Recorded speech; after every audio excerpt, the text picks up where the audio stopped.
I'm Kim Ross. I'm the Executive Director of Rethink Energy Florida. What I'm going to talk about is what attendees for Reclaiming Florida's Future can specifically expect when they come up for our January 31st event.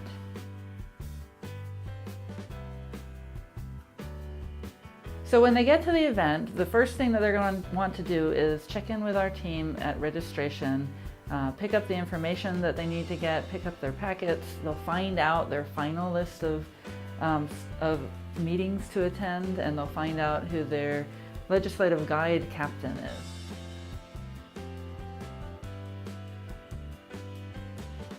They will be doing all sorts of fun activities. They'll be networking, they'll be going to rallies. We're working on setting up an announcement from the chamber of our attendees.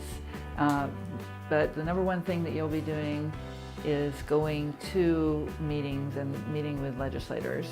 I also want to recommend that if this is your first time to the Capitol, that you go up to the 22nd floor at some point during your day and see the view from up there.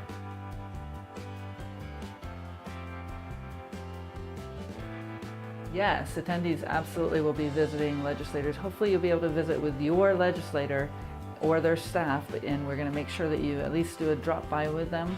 But legislators, we'll also ask you to visit some legislators that aren't your own, but that are in your area. The reason is we like a few people per visit. We don't want just a single individual to take a meeting. We want 2 or 3 at least. And so to support everybody that's from your area, we want to make sure that you attend more than the 2 meetings that are your legislators.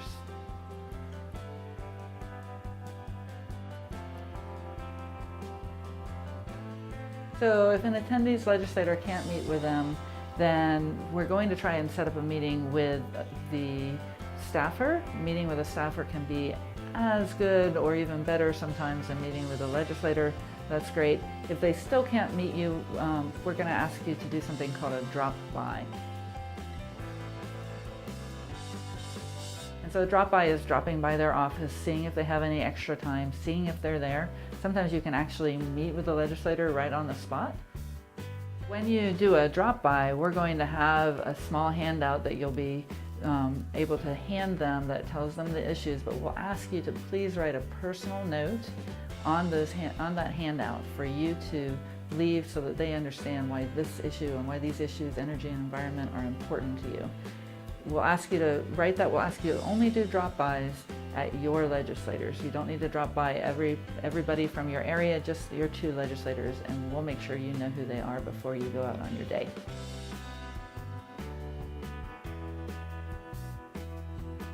They should expect very polite staff. They should expect that the staff or the legislator may not be knowledgeable about the bills they want to talk about.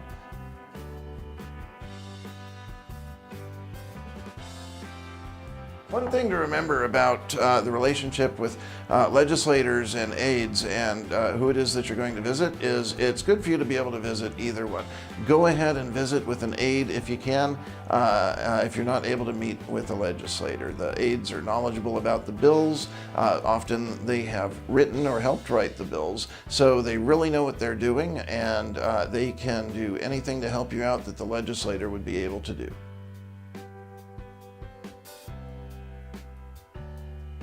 Be nice, be brief, and be personal. Obviously being nice gets everyone a little bit further in life. Being brief means the legislator knows that you are respecting their time, and they should respect your time. But be personal. They want to hear from their constituents actual personal stories about how legislation affects them. That's what can move them to vote, is knowing that their constituents have traveled all the way to Tallahassee to personally speak about this issue because it affects them.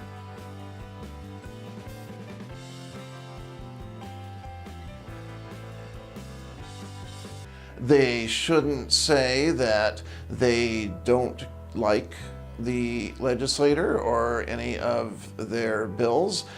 They want to have a friendly conversation with the legislator or their aide. So they should avoid conflict by all means. The idea is to walk in there and get something accomplished. Bringing up conflict is not going to help get that accomplished.